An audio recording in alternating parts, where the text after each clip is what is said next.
రాష్ట్రంలో కాంగ్రెస్ పాలనపై BRS working president మాజీ మంత్రి కేటీఆర్ మరోసారి ఫైర్ అయ్యారు. ఎన్నికల సందర్భంగా హస్తం పార్టీ ఇచ్చిన హామీలపై ఎక్స్ వేదికగా సెటైరికల్ ట్వీట్స్తో చేశారు. ఆ సందర్భంగా ఆయన ఏడాది కాంగ్రెస్ పాలనలో తెలంగాణ సమాజానికి ఒరిగిందేమీ లేదన్నారు. అన్నదాతలకు రుణమాఫీ, రైతు భరోసా, సాగునీళ్లలో కట్టింగ్ పెట్టారని ఆరోపించారు. గర్భిణులకు KCR kit, nutrition kit cut చేశారని ఆక్షేపించారు. ఎన్నికల సందర్భంగా మహిళలకు తులం బంగారం, ప్రతి ఒక్కరికి 2,500 రూపాయల కోత పెట్టారని అన్నారు.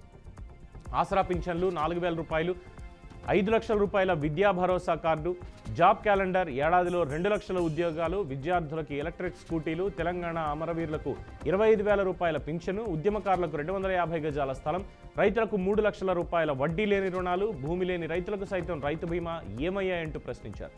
నిరుద్యోగ యువతకు నెలకు 4,000 రూపాయల భృతి, ఎస్సీ ఎస్టీ కుటుంబాలకు 12 లక్షల రూపాయల ఆర్థిక సాయం, ఆశా కార్యకర్తలకు 18,000 రూపాయల వేతనం, మధ్యాహ్న భోజన కార్మికులకు వేతనం 10,000 రూపాయలకు పెంపు కలగానే మిగిలిపోయాయన్నారు. 50 ఏళ్లు పైబడిన జానపద కళాకారులకు 3,000 రూపాయల పెన్షన్, డీలర్లకు 5,000 గౌరవ వేతనం, కమిషన్ ప్రభుత్వంలో ఆర్టీసీ విలీన ప్రక్రియ కట్ చేశారని మండిపడ్డారు. ప్రతి ఆటో డ్రైవర్కు ఏడాదికి 12,000 రూపాయలు, విద్యార్థులకు ఫ్రీ ఇంటర్నెట్, కౌలు రైతులకు ఎకరాకు ఏడాది 15,000 ఊసేలేదన్నారు. 200 యూనిట్ల ఉచిత కరెంటు, 500 గ్యాస్ సిలిండరు, రైతు కూలీలకు ఏడాదికి 12,000 కటాఫ్, ఆఖరికి పేదలకు ఇచ్చే ఇందిరమేళ్లకు కటాఫ్ ఎందుకు పెట్టారంటూ కేటీఆర్ ప్రశ్నించారు. అర్హులైన ప్రతి పేదవాడికి సొంత ఇళ్లు కట్టించేందుకు ఎవరు, డబుల్ బెడ్రూమ్లకు 3 రంగులు వేసి మురిపిస్తున్న కాంగ్రెస్ సర్కార్, జాగో తెలంగాణ జాగో అంటూ కేటీఆర్ ట్వీట్ చేశారు. ఇక కేటీఆర్ సంచలన వ్యాఖ్యలకు సంబంధించి మరింత సమాచారం మా ప్రతినిధి మహేందర్ అందిస్తారు. Mahender, over to you.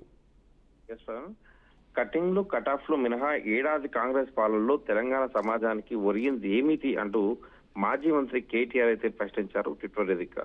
రుణమాఫీ కటింగ్, రైతు భరోసా కటింగ్, సాగునీళ్ల cutting, current cutting, KCR kit cutting, nutrition kit cutting, తులం బంగారం కటింగ్, మహాలక్ష్మి 2,500 రూపాయల కటింగ్, పింఛనులు 4,000 కటింగ్, 5 లక్షల విద్యా భరోసా card cutting, job calendar cutting అన్నట్టుగా కేటీఆర్ సెటైరికల్ గా ట్వీట్ చేయడం జరిగింది.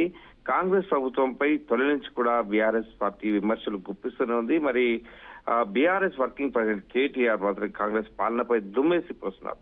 6 గ్యారెంటీలు, రైతు భరోసా, రుణమాఫీ, ఇలా కాంగ్రెస్ ఇచ్చినటువంటి అన్ని హామీలపై ఎప్పటికప్పుడు ప్రభుత్వంపై విమర్శనాస్త్రాలు సంధిస్తూనే ఉన్నారు బీఆర్ఎస్ నేతలు. మరి అలాగే కాంగ్రెస్ ఏడాది పాలనలో ఎక్స్ వేదికగా కేటీఆర్ మరొకసారి విరుచుకుపడడం జరిగింది. పవన్, కాంగ్రెస్ ఏడాది పాలనలో ఒరిగిందేమీ లేదని, కట్టింగ్లు కటాఫ్ల తప్ప అంటూ వ్యాఖ్యలు చేయడం జరిగింది కేటీఆర్. మరి అన్నింటిలోనూ కటింగ్లే అని మండిపడడం కూడా జరిగింది. ప్రస్తుతం అదే ప్రతి హామీల్లోనూ కటింగ్లు కటాఫ్లతో ప్రజలను మోసం చేస్తున్నారంటగా కేటీఆర్ విరుచుకుపడ్డారు.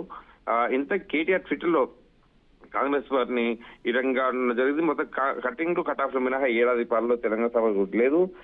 మహాలక్ష్మి ఏదైతే 2,500 రూపాయలు పింఛను, 4,000 కటింగ్, 5 లక్షల విద్యా భరోసా కటింగ్, ఏడాదిలో 2 లక్షల ఉద్యోగాలు కటింగ్, విద్యార్థులకు ఎలక్ట్రిక్ స్కూటర్లు కటింగ్, తెలంగాణ అమరుల కుటుంబాలకు 25,000 పింఛన్లు కటింగ్, ఉద్యమకారులకు 250 గజాల ఇల్లు స్థలం కటింగ్, రైతులకు 3 లక్షల వడ్డీ లేని రుణాలు కటింగ్ అన్నట్టు, భూమి లేని రైతులకు సైతం రైతు బీమా ఇచ్చి కటింగ్, నిరుద్యోగుల కోసం యూత్ కమిషన్ అంటూ మరి 10 లక్షల వడ్డీ లేని రుణాలు కూడా కటింగ్ అన్నట్టు, నిరుద్యోగులకు నెలకు 4,000 నిరుద్యోగ భృతి కూడా కట్ చేశారన్నట్టుగా, అలాగే ఎస్సీ ఎస్టీ కుటుంబాలకు 12 లక్షల ఆర్థిక సహాయం కూడా కటింగ్ చేశారు. ఆశా కార్యకర్తలకు 18,000 వేతనం కటింగ్ చేశారు. మధ్యాహ్న భోజన కార్మికుల వేతనం 10,000 పెంపు కటింగ్, 50,000 పైబడిన జానపద కళాకారులకు 3,000 పెన్షన్ కూడా కట్ చేశారు. రేషన్ డీలర్లకు 5,000 గౌరవ వేతనం కమిషన్ కట్ చేశారంటుగా కేటీఆర్ మండిపడడం జరిగింది. మరి ఆర్టీసీ విలీన ప్రక్రియ కటింగ్, ప్రతి ఆటో డ్రైవర్ కు ఏడాదికి 12,000 కట్ చేశారు. ఇలా రకరకాలుగా మొత్తంగా కేటీఆర్ అయితే కటింగ్ అన్నట్టుగా నేడు ఆయన ట్విట్టర్ వేదికగా నేడు ఆ ప్రభుత్వం పైన విమర్శనాస్త్రాలు స్పందించారు. మరి జాగో తెలంగాణ జాగో అంటూ కేటీఆర్ ఎక్స్ వేదిక కాంగ్రెస్ పై విడిచిపడ్డాడు. Right, thank you Mahender.